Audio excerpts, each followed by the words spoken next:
The presidential election of 1828 was one of the nation's most bitter. It was a rematch between Andrew Jackson and incumbent John Quincy Adams. In the previous election, Jackson felt cheated out of victory. He'd not only received the most popular votes, but also the most electoral votes. But since the electoral vote was split between 4 candidates, Jackson wasn't able to get a majority. It was up to the House of Representatives to decide the winner. Henry Clay, who despised Andrew Jackson, used his influence to make sure Adams was victorious.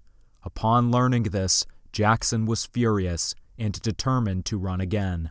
In the 1828 election, he portrayed himself as the candidate of the common man, and Adams as a wealthy aristocrat who ruled in the interest of the rich. There were no opinion polls at the time, but Jackson had a strong feeling he had popular support behind him, just like he did in the previous election.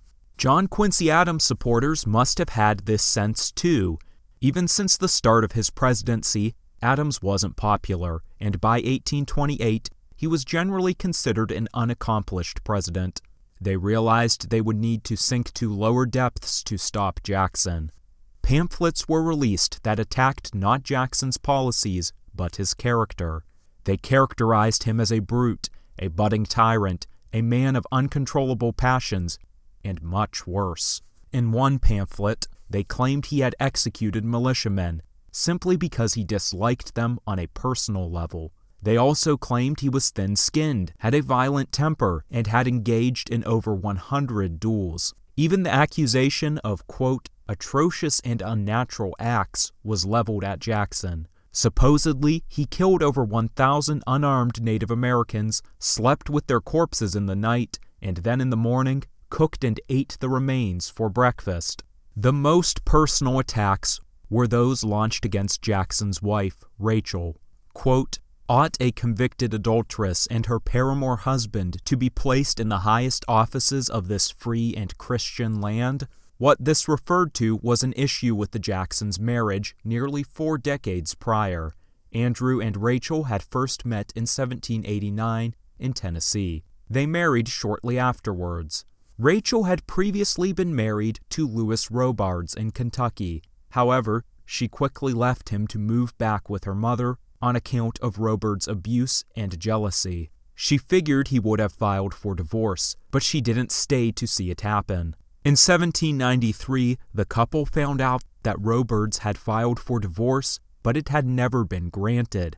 Technically, this meant Rachel was an adulteress, and that her current marriage was immoral and illegal.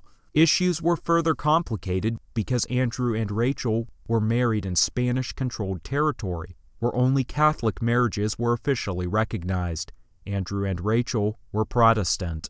By the next year, 1794, things were resolved as the divorce from Robards was finalized, and Andrew and Rachel had a second wedding. Locals in the Tennessee area always knew of the complicated marriage, but Rachel considered it to be a deeply private matter. By 1828, 61-year-old Rachel was already struggling with a worsening heart condition, her dislike for Andrew's involvement in politics, and the death of their adopted son earlier that year. The personal attacks devastated her. Some of the more vicious attacks painted her not only as an adulteress, but as a whore. If her husband were to win the election, she would have to leave her comfortable and secluded home in Tennessee and live in Washington, where she'd be known in the light the Adams campaign had cast her in. The idea of living there filled her with anxiety. Quote, I would rather be a doorkeeper in the house of God than live in that palace in Washington, she told a friend. In response to the slander, Andrew Jackson had, quote, such feelings of indignation that I can scarcely control. His campaign would have their own share of attacks on Adams, saying he had essentially pimped out a 17-year-old to Russian officials while he was serving as minister to Russia, and that he used government money to fund his hobbies. However, Jackson refrained from making any direct response to the statements about Rachel. He recognized them as bait to provoke an emotional reaction, thus making him look unpresidential. He also didn't want to open Rachel to any more attacks. Furthermore, he was already projected to win. Jackson was declared the victor in December. It was an electoral landslide, 178-83. The Jacksons spent the next week preparing for their move to Washington. Rachel was still stressed out about leaving, but had accepted her role as First Lady. However, it was a position she'd never hold. On December 22nd, days before their planned departure, Rachel died of a sudden heart attack. She was only 61. Andrew Jackson was broken. A friend recalled he clung so tightly to Rachel's body, crying, that she had to be pried from his hands in preparation for burial. He then delayed his trip to Washington to remain at her grave. Jackson, who'd grown accustomed to seeing death by the thousands, was so deeply affected that he developed insomnia. He believed that the personal attack she suffered as a result of his involvement in politics put her under unbearable stress and caused the heart attack. He felt immense guilt, but he didn't just blame himself. He held his political enemies who signed off on the attacks directly responsible. Quote, "May God Almighty forgive her murderers, as I know she forgave them. I never can."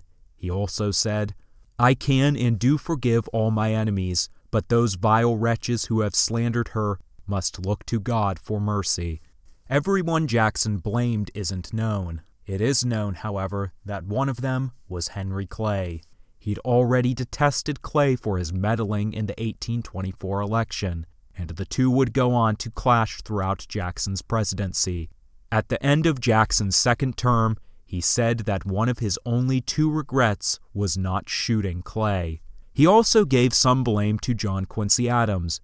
It was customary for the outgoing president to meet with the president-elect prior to Inauguration Day, but Jackson made no offer to Adams. Quote, "Any man who would permit a public journal under his control to assault the reputation of a respectable female, much less the wife of his rival and competitor for the first office in the world, was not entitled to the respect of any honorable man." It's not clear how much Adams knew of the attacks. The generally accepted view is that he never authorized the statements about Rachel.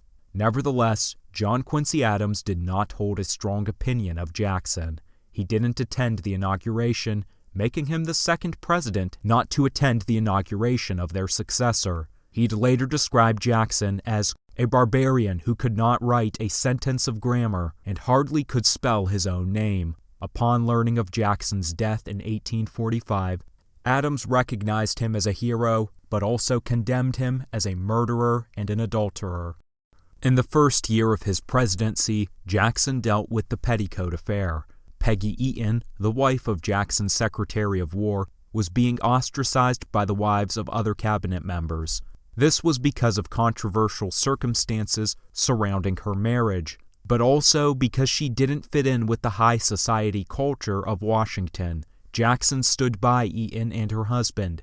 It's largely believed Jackson was so sympathetic towards her because it reminded him of how Rachel was mistreated. In his personal life, Andrew Jackson never remarried. He left office in 1837 and died 8 years later in 1845 at age 78. He was laid to rest beside Rachel.